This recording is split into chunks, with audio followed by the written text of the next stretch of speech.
Coming up on Secrets of the Dead, a young girl travels to the New World. She had arrived with great hopes. But she finds a colony in disarray. Jamestown's history is pretty much a colossal failure.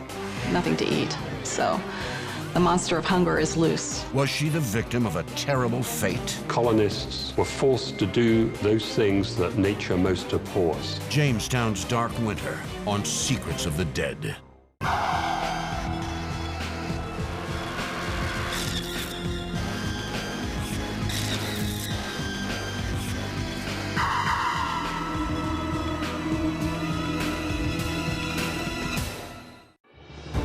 Jamestown, the first permanent English colony in the New World, one chapter in the beginning of a new country.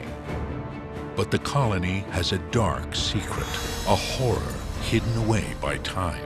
Rumors had already started to reach London of the horrific things that were going on in Jamestown. Things got very, very bad very quickly. It must have been an absolutely terrifying event. June 1609. A young girl leaves England bound for Virginia, full of hope. April 2012, archaeologists in Jamestown find a definitive clue, the long-lost key to a disturbing mystery. The blade comes in. After these chops, you move to the back of the head. Must have been horrible. We're looking at this and we're thinking, wow. This probably has something to do with the cause of death. Could this be a murder? The encounter between modern science and the remnants of the past will change the way we see the birth of America.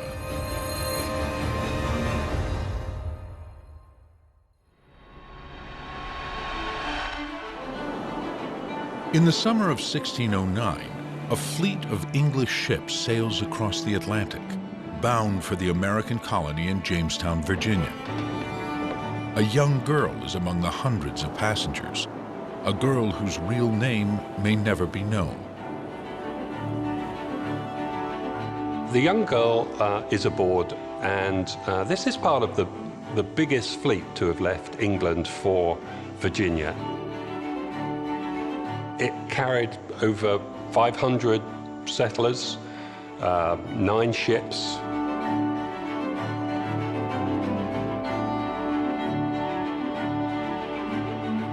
Jamestown had been founded 2 years earlier, but had not prospered. And in fact, the first couple of years of Jamestown's history is pretty much a colossal failure. Jamestown is doomed from the start. The colonists settle on a marshy island with no fresh water, where crops fail and malaria flourishes.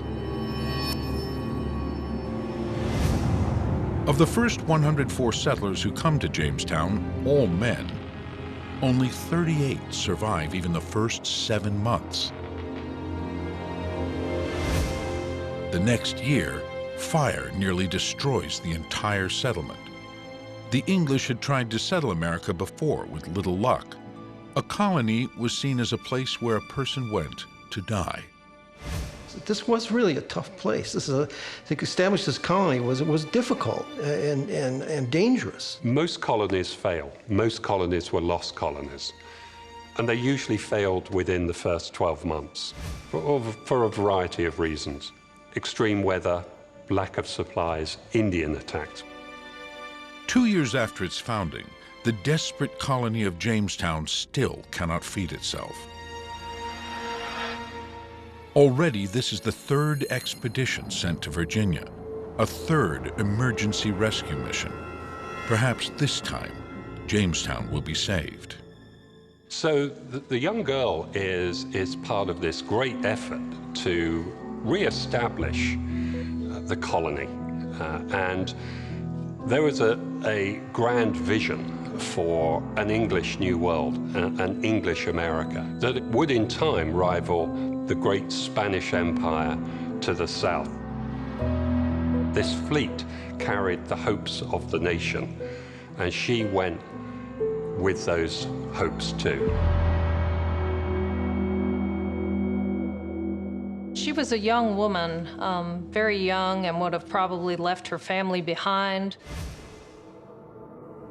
She left England behind as well. This is the England where Shakespeare has just published his sonnets and his plays run at the Blackfriars Theatre. But it's also the England where thousands die from rampant smallpox and even the bubonic plague. The Virginia Company of London offers a chance to start a new life in America, knowing full well how dangerous the enterprise really is. Some on board have left England in the hopes of getting rich. Some hope for adventure, and some have no choice. You would need to have, you would need to sort of collect these people, sometimes from prisons. The girl is likely a servant for a wealthy family. And they're crammed aboard these ships with livestock. Women and children would have been kept below decks. For a young woman who's a maidservant in a family, this is probably the biggest trip that she has ever taken in her life. And the trip must have been absolutely horrible. On board a ship, you're dealing with sailors who come from rough backgrounds. You're dealing with a situation that's uncomfortable, dangerous even. The sights, the smells, the sounds. There's going to be a lot of fear and fright. These are the people you might have been warned about your whole life. One ship, 2 women gave birth. The children died. But one of the ships that came over is recorded as having the plague on it. So we know that there was quite a lot of death. At least 30 individuals were tossed overboard en route. That's recorded. So it was a horrific voyage. Real disaster strikes on July 25th, 1609. A brutal storm off the coast of the Azores. It's like a hell of darkness turned black, one man writes. Violent storms break apart the fleet. The ships are scattered, battered, broken, masts are being torn off. One ship turns back and is presumed lost. It was a terrifying experience. 6 ships, including the ship with the young girl on board, carried on to Jamestown. Many of them in pretty bad condition. Many of the settlers sick, many of the mariners injured, many of the supplies had been ruined.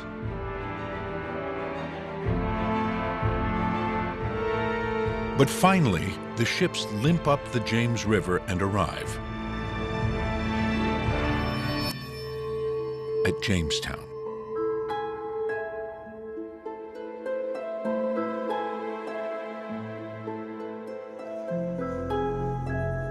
Dr. William Kelso is the longtime director of archaeological research at Jamestown. We're here at the site of the original Jamestown.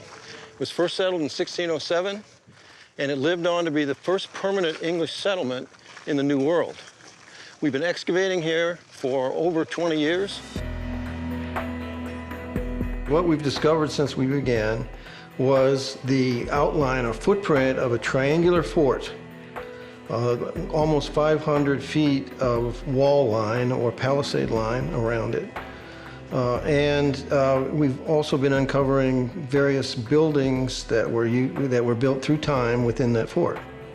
Kelso's team has already made many remarkable discoveries, decoding the cryptic messages in the bones of Jamestown's settlers. They found Bartholomew Gosnold, one of the colony's leaders, captain of the ship Godspeed, buried in a gabled coffin near the parade ground. Even the colony's first fatality, a teenage boy killed in an Indian attack, an arrowhead still embedded in his leg. Though the scientists tell us an infection spreading from an abscessed tooth would have killed the boy soon enough. Incredible discoveries, but none of them compare to what they're about to find. Now we're inside the fort, inside the 3 walls of James Fort of 1607. We know that from archaeology that began in 1994. Inside the fort, we found a number of building sites, And one of the most significant buildings that we have found is a cellar right over there. This cellar, in the end, will reveal some of the saddest secrets in the history of America. This is a building site, we call it 191. The reason we know it's a building is because it has architectural features to it. On one side, we uncovered a set of steps down into an L-shaped cellar, and in it are bake ovens. So we felt like this was the kitchen of 1608. One of the earliest features that we figured out was just above here, we had a circular kind of oval area of burnt clay up top. Then as we worked through those trash layers, pulling those out of the cellar, they revealed brickwork as a front facade for the opening entrance getting into this oven here. This becomes the earliest brickwork in English America.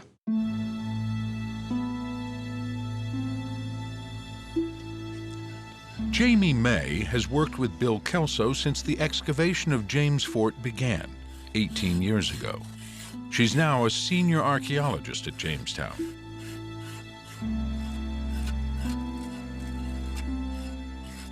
So we were digging in a trash layer, and we were finding the objects you might normally find in a trash layer, including trade items, including ceramics. The age of the artifacts pinpoints the era when the cellar was used, the early 1600s. Every last bit of soil that we excavated from that cellar kitchen has to go through a screen, and that screen catches the smallest artifacts that you can imagine. More than 47,000 artifacts have been found here. In that window mesh, we're catching very small Venetian glass trade beads, little beads made in Venice, as well as a lot of animal bones. Wow, look at that. Look at the blue. I never knew they put blue on the That's really a nice fragments. blue, too, isn't it? Wow. Look at the blue on the... That is amazing. Structure 191 is a treasure trove of European history, and it's about to change American history as well. That dirt, please. Yes. That part's real fragile, too.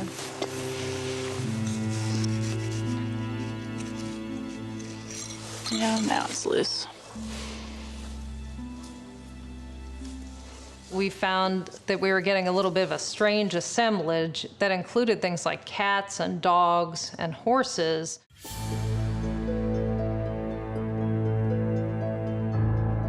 Finding skeletons of domestic animals provokes questions immediately.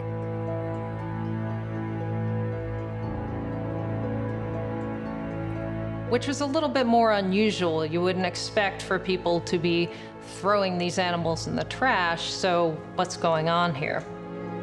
The discarded animal remains would be just the first strange discovery in Structure 191.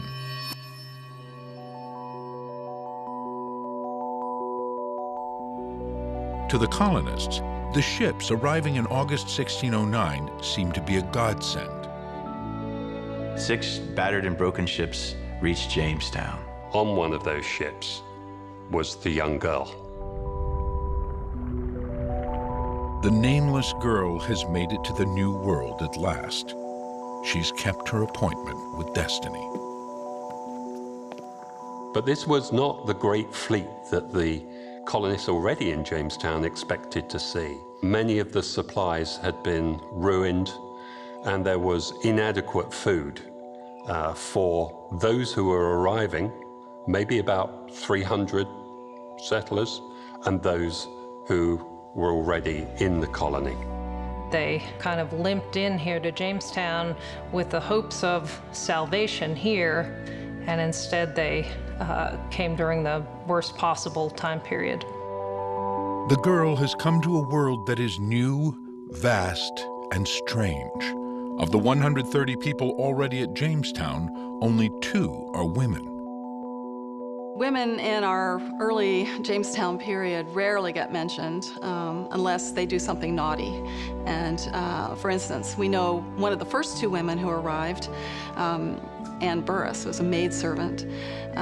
She got in trouble for cheating on sewing a shirt for servants in the colony and got caught at that and was whipped publicly. And unfortunately, she was pregnant and lost her child. What challenges await the girl? What adventures? She had arrived with great hopes that this would be a new life in a new world. The new settlers may be arriving with their hopes intact, but they bring no food at all. None.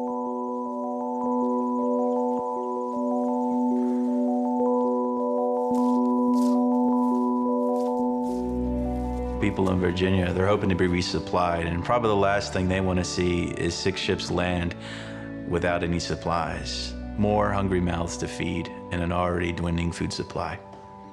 And this girl is one of them. It was a blazing hot summer during a period of drought. And unlike the Pilgrims, this colony was never able to sustain its own crops and become self-reliant.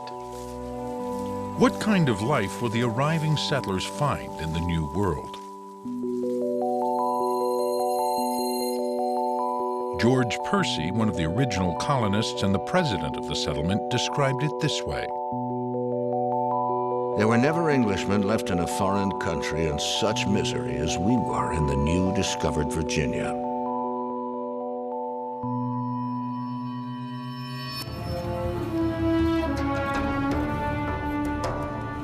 "400 years later, in the cellar of Structure 191, researchers begin to find clues to a timeless riddle. It was a typical Monday morning. You come into work and you never know what you're going to find. Well, we've been digging in this L-shaped cellar for 3 or 4 months when we started finding something that was not an animal remain.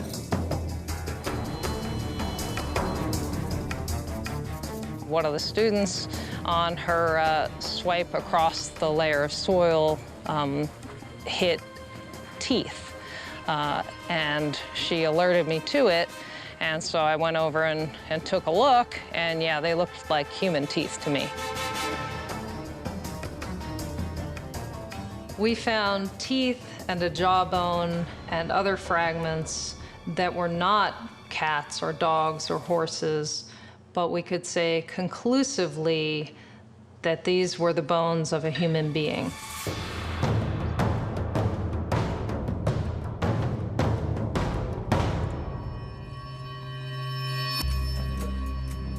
Jamie May knows that finding human remains in a trash pit is a very different matter from finding them in a proper burial site. When Jamie came to me one day as we were digging the cellar and said, I think you better come down and take a look at something here. I think we're finding human remains.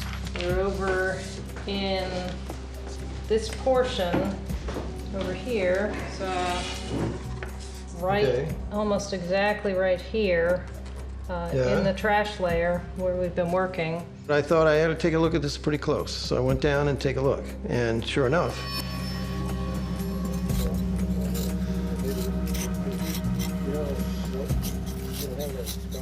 We were really awestruck once we realized what we had found. And we've uncovered actually some human remains.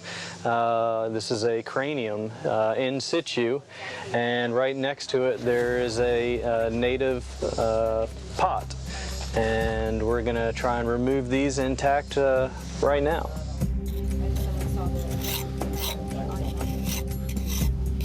It's a delicate and time-consuming task.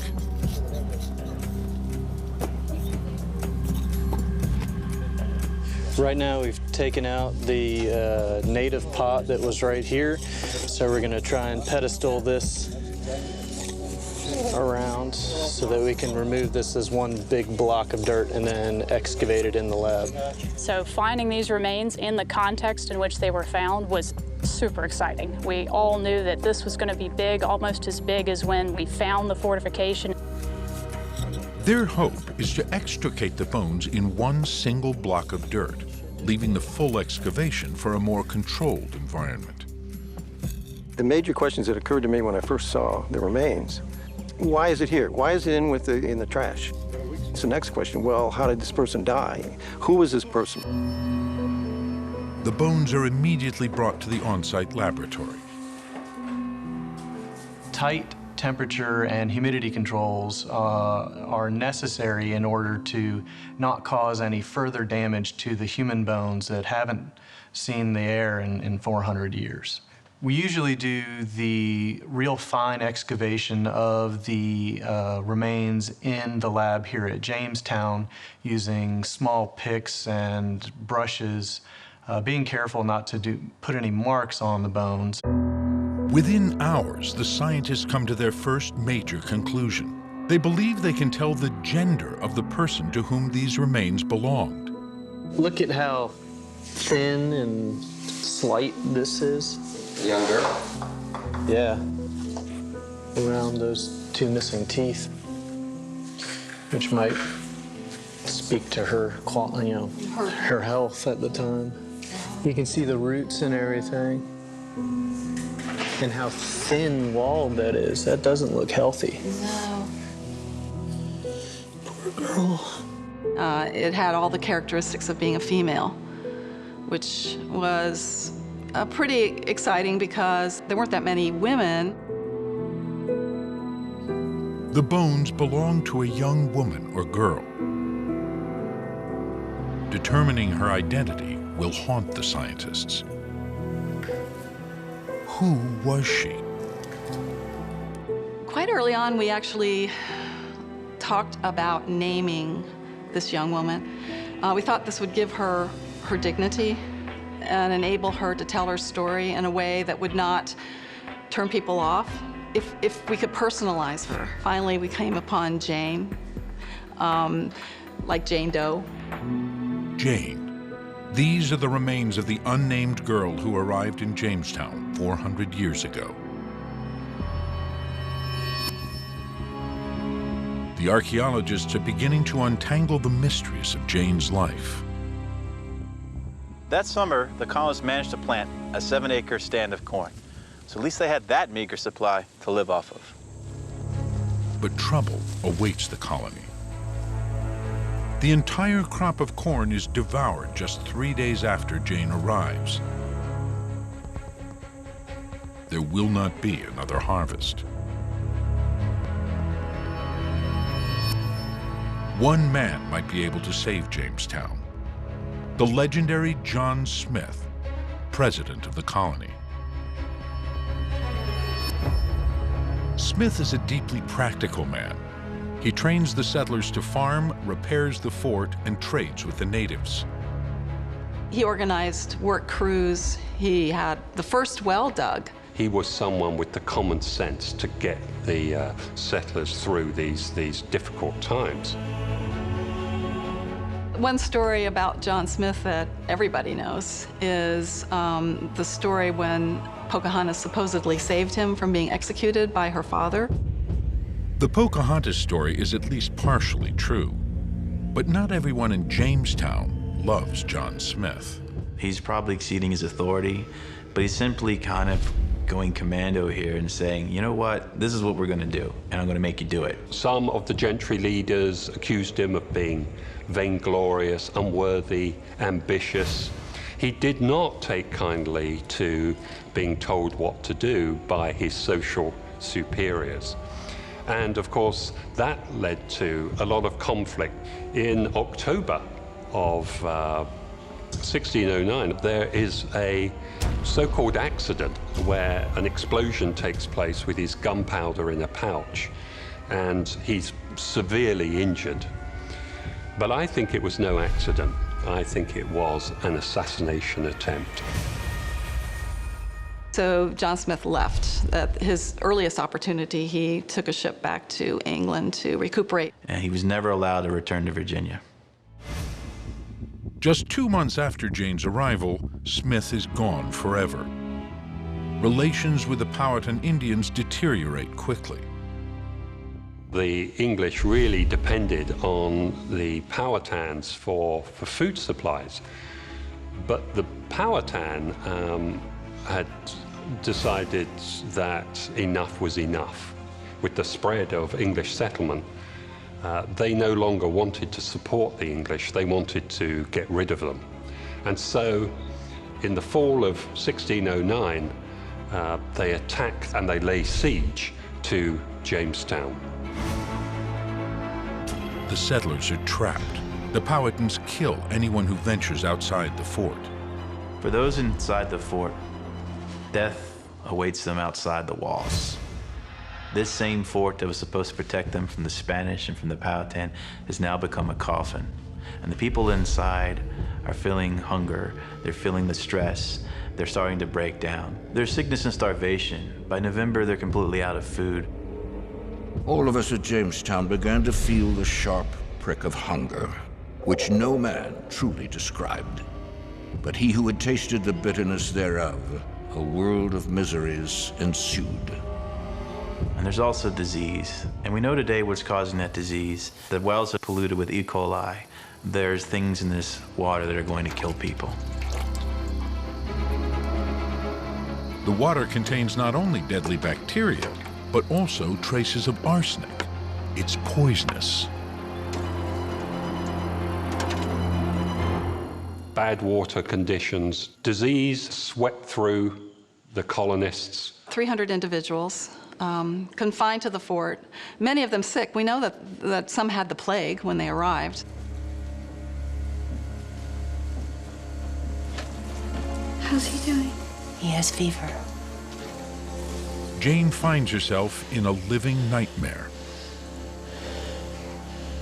With winter coming on and with supplies in a desperate state, this was the fate of the young girl and other settlers as they looked to the future with no hope of resupply from England anytime soon.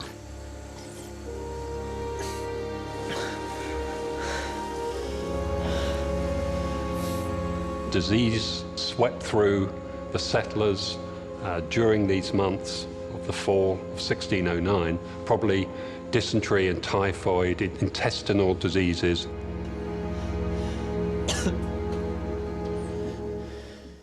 We know about this because George Percy, their commander, was trapped inside the fort with everyone else. And he talked about the cholera, he talked about the diseases, and what he referred to as the starving time. According to the historical records, the settlers are beginning to eat anything.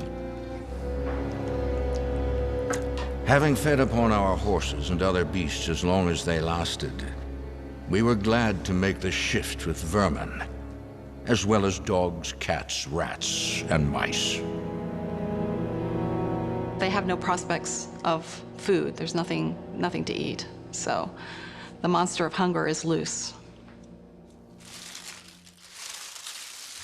For Jane, hunger changes everything.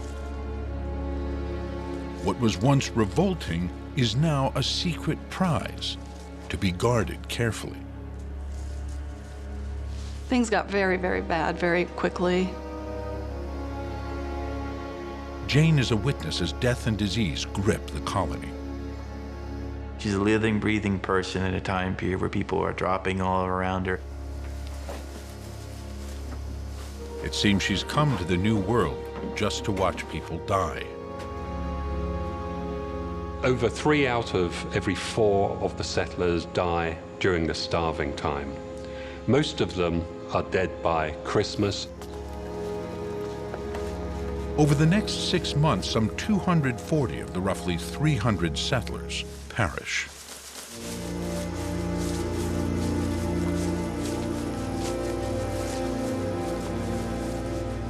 It would be hard to hang on to hope seeing all this happening around you, people dying, and then witnessing what people have to do to survive.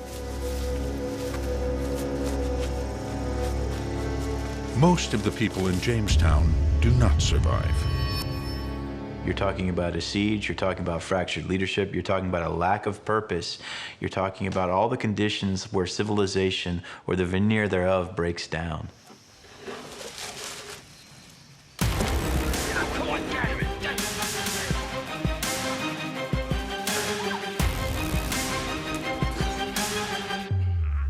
When you're talking about Jane, you're talking about a teenage girl who's in the midst of all this chaos. People are going insane.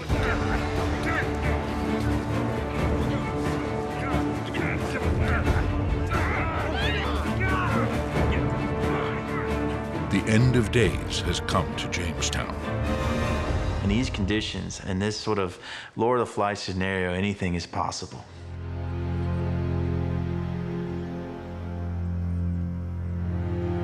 Even a murder at Jamestown wouldn't be surprising considering the stress everyone is under.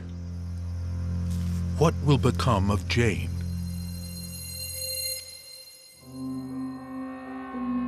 In the Jamestown lab, this question is about to be answered. We didn't see those before. Oh, yeah. I don't know if those are natural or not, but that sure does look like cut marks or something. Upon excavation, the human remains showed some telltale marks that indicated trauma. Violent trauma.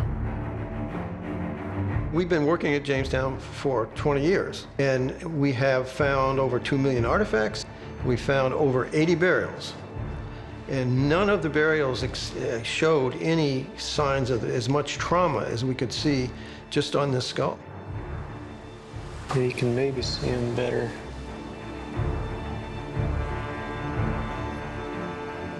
See, we have more cut marks here. 1, 2. My first idea was murder, because this would be the cause of death. Okay, 400 years later, it's hard to know in what sequence things happen. Jane died and then was hit very hard on her head, or she was hit very hard on her head and then died. The one is murder, and the other one is something else. It wasn't easy to read Jane's bones. They were telling us very different things. On the one hand, there was serious trauma, and if this happened at the time of death, we could be looking at a homicide. But on the other hand, her bones were telling us that she was not in good health either, and she may actually have been starving. I bet you there's even more fine ones like they saw in the... 2, 3, 4, 5, 6, 7, 8, 9, 10, 11, 12, 13, 14, 15, 16. There may be 20 plus. Wow. Really fine ones right there. But the jawbone, with its unusual cut marks, is not the only strange clue. In the summer of 2012, the excavation in the cellar slowly and laboriously reveals another bone. It's a tibia, a shin bone. It too is human. A bone, in fact, from a small person. Then when we brought in the tibia, it all started to come together, in my mind, anyways. The scientists suspect this bone is somehow connected to the jawbone they found. The most crucial find in Structure 191 is a cranium, which probably also belongs to the same set of remains. Once the cranium was excavated, there's some marks on there that are real unusual. And we were able to see some of that during the excavation. You could see that there were some marks, but until the soil was removed, it wasn't really clear that these were such big hack marks, basically. The 4 cut marks on one side are clear, without any doubts. And on the back, something has chopped right through the skull. Why would you have marks on the front and the back?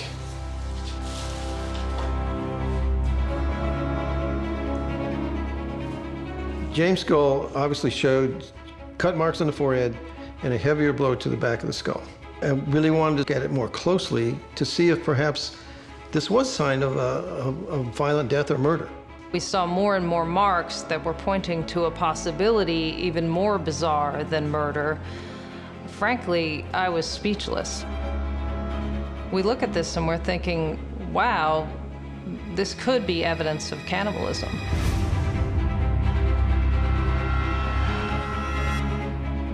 But this is not the first time that word, cannibalism, has been heard here. For 4 centuries, dark rumors have surrounded Jamestown. I've been reading the historical records that relate to the early events at Jamestown for 20 years. I have personally never believed them. I thought they were exaggerations, and many historians dismiss these documents as well. But George Percy's words have now taken on a new meaning. Now, with famine beginning to look ghastly and pale in every face, nothing was spared to maintain life and to do those things which seem incredible, such as to dig up dead corpses out of graves and to eat them.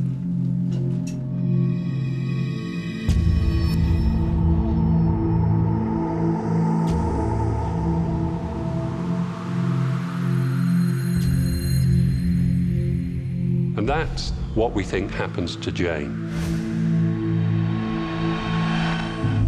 Must have been horrible, and I'm sure that she welcomed death when it came.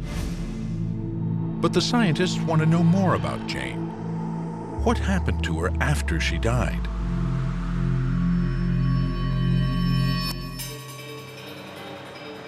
To find out, Bill Kelso asks for help from the Smithsonian Institution in Washington, D.C. We let the bones tell the story. Douglas Owsley is one of the leading forensic anthropologists in the nation. I work with law enforcement agencies in the identification of human skeletal remains. I have worked on the Branch Davidian compound, Waco, assisted the identification of men and women that were killed in the Pentagon plane crash. One of my early cases was Jeffrey Dahmer's first victim. Over the years, I've looked at approximately 100 different skeletons, complete and partial skeletons that have been found on Jamestown Island. I've never seen in any of those others anything like what we saw in the Jane case. Jane is totally unique. Just the photographs sent from Jamestown give Doug some vital clues about Jane. You can look at the teeth, and when you look at the teeth, you see that there's a first molar. Most people get them at age 6. Second molar, most people get them at age 12. And the third molars aren't showing up here. We don't see the third molars, so they're still up in the sockets. That's our best indicator as to the fact that we're dealing with someone that's about 14 years of age. A clue that we're really dealing with an adolescent, dealing with a teenager. Jane's bones themselves arrive in Washington, D.C. Dr. Kelso's team brought the package up. Everything's very carefully packaged. We have about 2/3 to 3/4 of the cranium and the lower jaw, and we have part of a leg bones. The first thing that just strikes you when you see Jane's remains are all of the numerous cuts that are found on the bones. Cuts and chops. What caused these marks? What happened to Jane?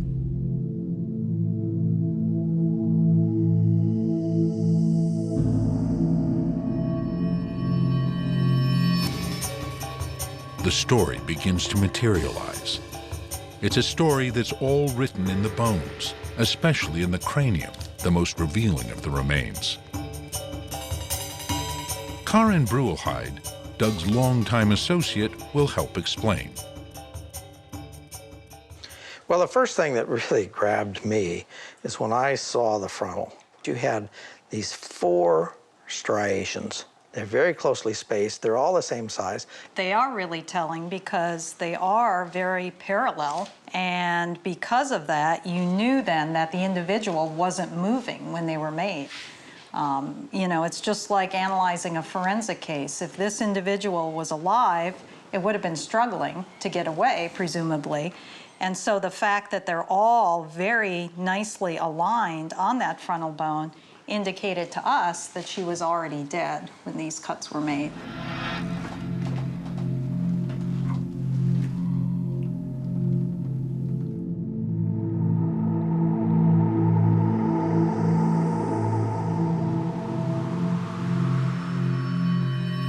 It's not a case of murder. All of the chops that we see, all of the damage that we see occurred after the death of this young lady. But then you shift your attention to the back, and that's where really the force is. As far as the opening of the skull here, I have a little bit more sentimental notion that they would not have wanted to see the face of the individual. If you're looking at the person that you're trying to butcher, I think it would be more amenable to turn the face away from you and to actually concentrate then on your objective. If the story the bones tell is true, the person butchering Jane could not bear to look at her face. And the strikes are coming down now. And you can see that there are 4 clear chops to the back of the head. And it gouges into the bone about a distance of 2 millimeters. And it strikes once, strikes twice, then another impact, and this impact here is even deeper. The gruesome work is not easy.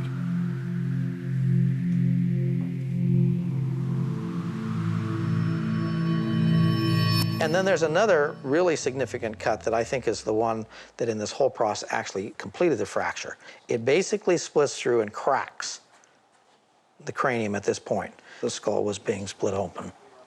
The person who was doing this would have been attempting to remove the brain. The brain is rich in nutrients. It's got lots of fat in it. It's not uncommon in terms of 17th century diet to include animal brains in food dishes. The terrible truth is, the survivors were forced to resort to cannibalism.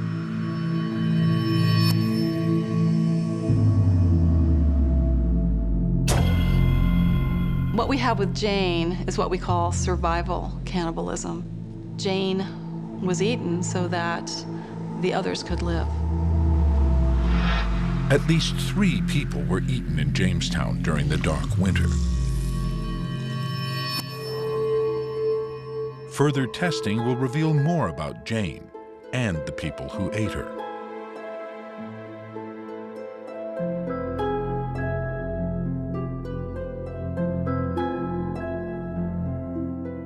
Doug wants to examine her bones more closely. We start thinking of how to best document the cuts and chops. We decided to work with Scott Whitaker in documenting the photographs through stereozoom microscopy, magnification, if you will, and we decided to use scanning electron microscopy. What magnification are we here? How many times we're here at about 16 times. So 16 times the original cut. It's a strange type of cutting. Instead of just going in and forcefully slicing, it's a sawing type of motion where they're going back and forth numerous times. When you look at this under the scanning electron microscope, you can just see how the blade goes up and down and all around. It's a very kind of inexperienced, unusual type of dissection. So what's so unusual to me is this motion here, where it's clearly an up and down, raking against up and down the mandible and then losing the track, going this way, all over. Anybody who was skilled in butchery, in kitchen work, wouldn't do that at all. What they're trying to do is remove those tissues that have not only the external skin and dermis and underlying tissue, but also muscle underneath that. It's patterning after what you would do in animal butchering. It's just being done very awkwardly.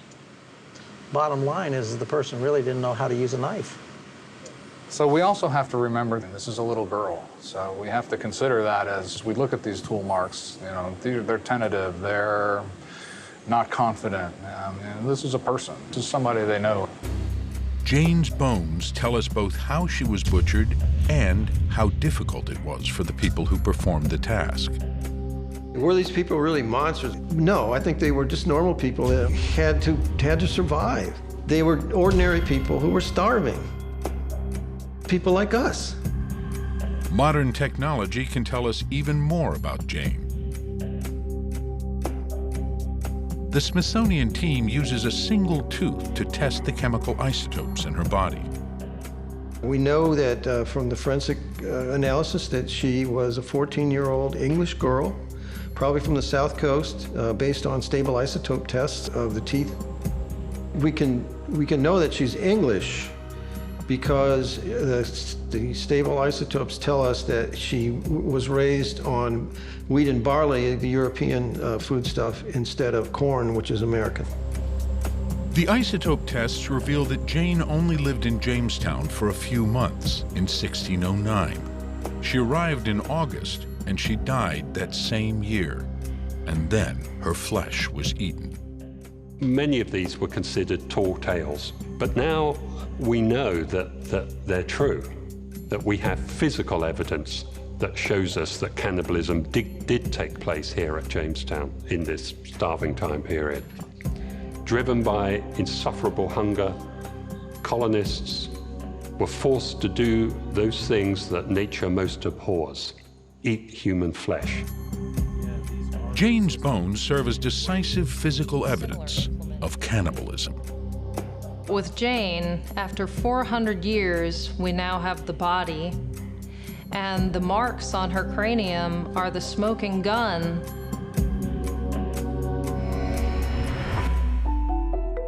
The scientists already know quite a lot about Jane. But one mystery remains. What did she really look like? Dr. Stephen Rouse, forensic researcher at the Smithsonian, may help answer that final question. Dr. Owsley brought me in on this case because of the experience that I had in doing the 3D modeling and reconstruction on living people. We're storytellers. We tell stories based in people's lives, based in facts. We wanted to do a reconstruction of this individual. We wanted to see what she looked like and be able to convey what we're seeing in the bones to the public. To do that, we needed a complete skull. We needed to be able to rebuild back with the entire skull in order to do a complete facial reconstruction. We needed to be able to see not just the right side, which was more complete, we needed to have the left side complete as well. That's all essential steps in doing a facial reconstruction. If we were to mirror this right now, and by mirror what I'm talking about is I'm just taking this piece and creating a mirror image of it, a mirror digital image, because we want this to look like a real person. We want it to look like Jane. In order to finish the story, we needed to meet Jane. We needed to see what she looked like. We had finalized the skull, and that served as a template for a forensic sculpture. They contact Ivan Schwartz, who creates casts of historical figures. Building Jane's face requires skills in both science and art. We received this digitally reconstructed skull of the girl who died more than 400 years ago, whose skull was in many, many pieces. Using the model, the artist gets to work. He begins to sculpt a human face out of clay. We had two copies of this, one as a reference and one to actually work on, with all the tissue depth markers in clay. The markers indicate how deep to layer the clay as the artist brings the skull to life. Tissue and muscles, a face begins to take shape. Finally, we can look into her eyes. 4 centuries later, it's Jane. I think that this reconstruction will give people a sense of what people did look like 400 years ago. The reconstructed Jane also opens a window into the lives of the people who lived and died in the Jamestown of 1609.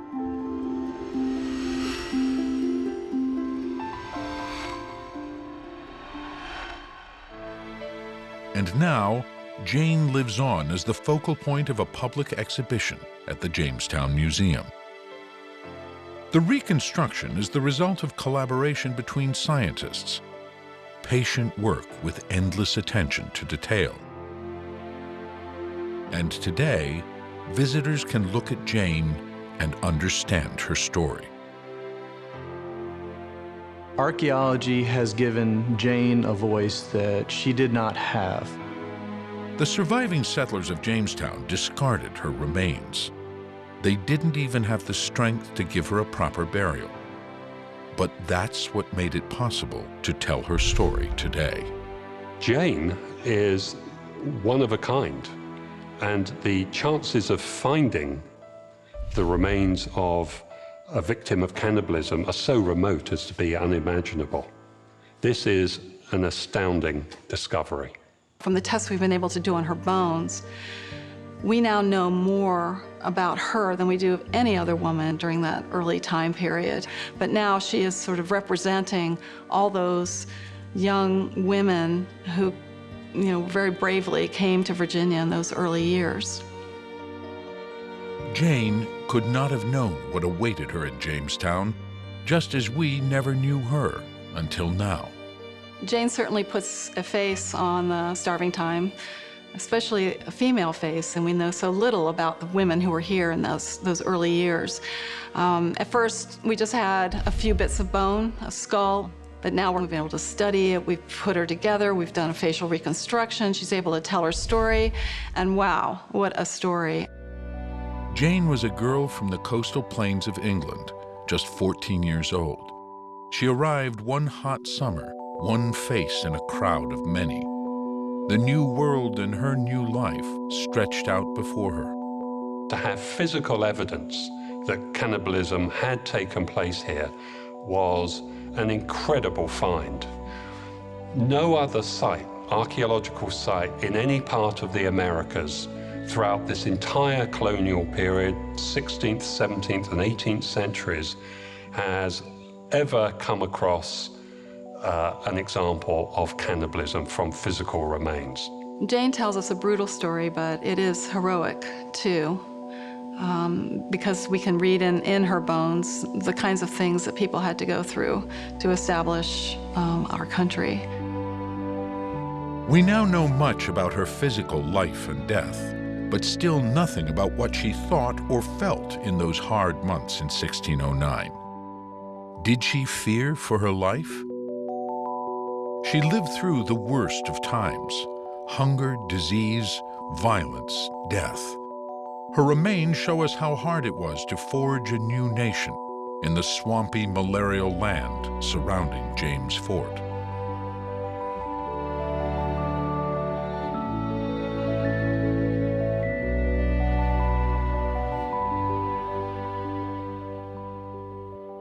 Jane, her story, is not the kind of view that most Americans have of our founding, where they might be thinking of maybe one tough winter, but feasting with Indians and getting through, and thereafter peoples living in harmony. The actual story is one that is much, much tougher and one that carries tragedy. But it's also a story of great fortitude, of great endurance. And that, I think, is the true story of Jamestown and the beginnings of early America. 400 years later, Jane speaks to us. She shares her story of what life was like in early America.